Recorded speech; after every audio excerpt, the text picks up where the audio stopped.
If you have been using the disp command to display the outputs, now it is the time to upgrade your skills. Today I'm going to give you a new command, that is fprintf. It is a flexible and powerful function for formatting text and numbers. And I assure you that by the end of this video, you will be able to display everything from simple message to align the tables, and even you can write output to the files. So without wasting time, let's get started. So first of all, let me tell you what is fprintf command. Basically, this fprintf stands for formatted print function, and it is really important command to create clean customized output. It will let you control how the text and numbers appears into the command window. And using this, even you can save this text to the other file.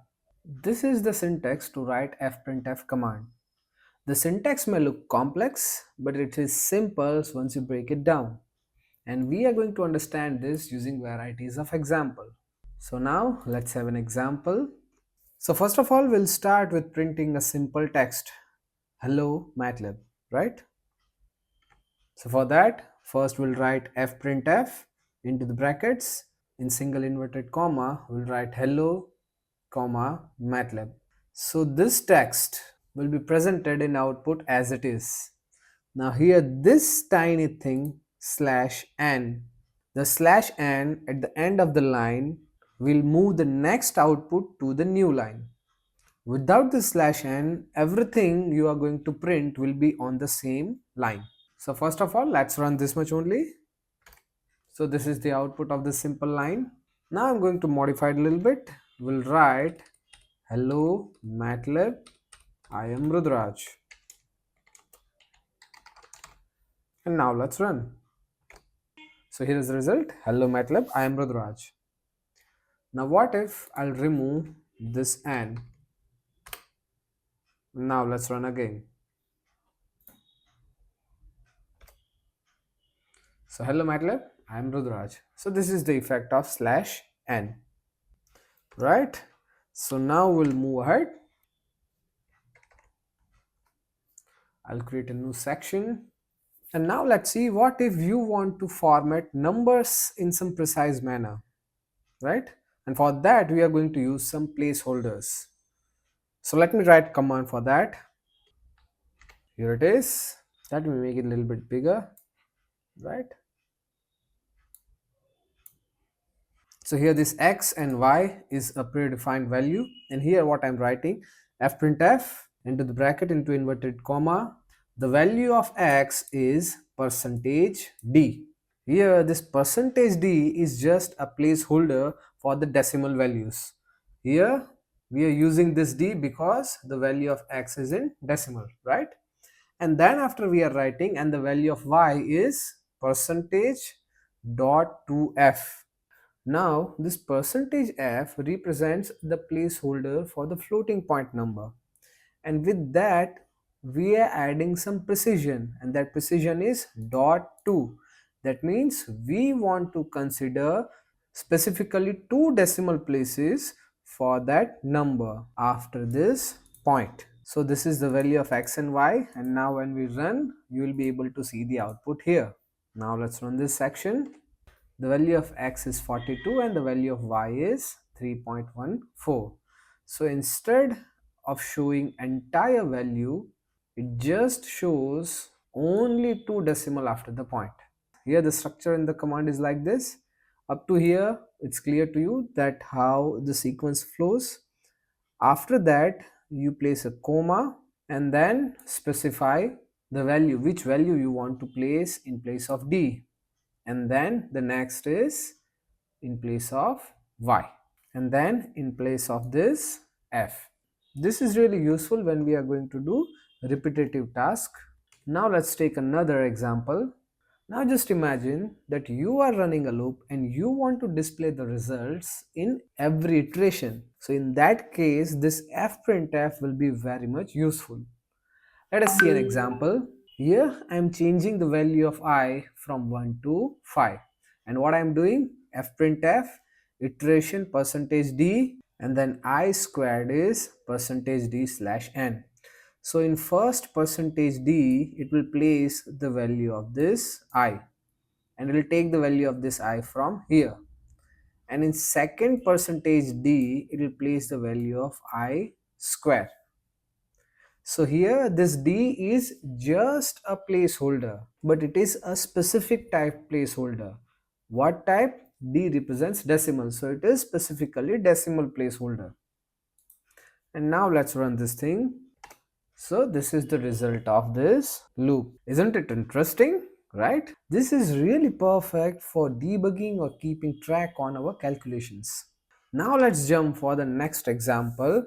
Here what we are going to do, here we are going to create a file, and then we are going to write something into that external file. Here in this example, let's say you have a text file, you are doing some calculations, you are doing something in MATLAB, and you want to write that thing in the external text file, right? So how to do that? So the aim of this video is not to explain you or not to teach you how to create something for external file, but the aim is how to write something in external file. If you want to learn how to create an external file, then I have a separate video for that. The link is here in description box and here in I button. So you can watch that video to clear your concepts on how to create external file by writing codes in MATLAB. So this is the code to write something in external file. This is the variable file ID. We are going to open that file. The file name is output.txt, and what we're supposed to do, we are going to write. This is the folder where I have saved this output.txt file. I am opening it, and you can see the file is completely empty, right? So we are closing it now. So here by writing this command, what we are doing, this is the line to tell what file we want to open and what we want to do. We want to read or write. Now here is our fprintf. So we want to print something in this file ID, and what do we want to print? We want to print hello file /n. That means now whatever we'll write, it will be in next line. Then we'll come to the next line. fprintf file ID, this is the place where we are going to print something. And what we are going to print? This one. The value of pi is percentage point phi f. F represents what? Floating point. And in that floating point number, we want 5 points precision after the point. What value will replace this f? Pi. And pi is by default variable in MATLAB. Just write over here pi and enter. It will show you the result, right? So if you just write pi, it is by default variable for pi value.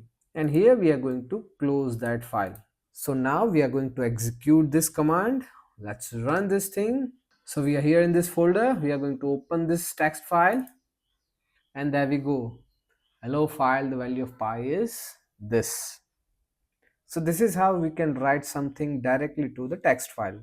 The most important tip here is don't forget to close the file, otherwise it will create a problem.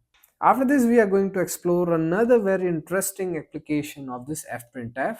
What if we want to create a clean table with some appropriate alignments? So to do that, we are going to use this fprintf. So first of all, we are going to write fprintf, and then into this bracket we are writing this percentage dash 10s percentage s/n. So here this thing, this is basically a format specifier. The percentage s represents the placeholder for string, and dash indicates the left alignment for the text. The digit 10 specifically represents the width of the text. If the text is shorter than 10 character, it will add the space to ensure the alignment. And then the /n, you know the use of this to shift to the new line. The same thing here. Over here in this percentage 10s, this text or the string will be placed. And over here, this 95.5 will be placed. Now just run this thing and see the result. So we have name and score. Alice, this much score. Bob, this much score. Now let me tell you that this digit has only one number after the point. And what here we are insisting, we want the precision of two decimal places, right? But here we have only one decimal. So in the result, what it shows is this. So it will round off that by using 0, but it will give us the precision of 2 decimal. So this will make our table look more professional. So now, before we move ahead, there is a quick short question for you, and the question is this. What is the purpose of this dash into this line? Think over it and write the answer in comment section below. And if you still don't know, just rewind the video, go through it, and then write the answer in comments. Now we'll go for another interesting exploration.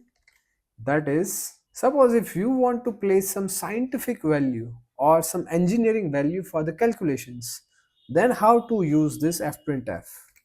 So let's say this is our value and we are going to utilize it, right? So what we are going to do, we are going to write whatever text we want, and then we are going to specify this placeholder with percentage E. Basically, this percentage E is used for scientific notations, right? Which is used for engineering calculations or some science calculations. So now let's run this thing, and you can see over here value in scientific notation like this. So it is very useful when you are dealing with some scientific data or some engineering calculations. So these were some examples of using fprintf command. And let me tell you that we have disp command to showcase our output or to show some text in our output. But why do we prefer the fprintf over disp command? Using this fprintf, you can control every detail of how your data is to be displayed. This can work seamlessly with the text, numbers, and some specific characters. You can even save the result to the file for analysis or reports. These are the additional functionality which you will get with this fprintf, but that will not be with the disp command. So, if you have found this video helpful, give it thumbs up, hit subscribe, and don't forget to tap the bell icon for more MATLAB tips. You can drop comments below and tell me your favorite fprintf trick, or let me know what do you want to learn next in MATLAB. Thanks for watching. See you in the next video. Bye bye.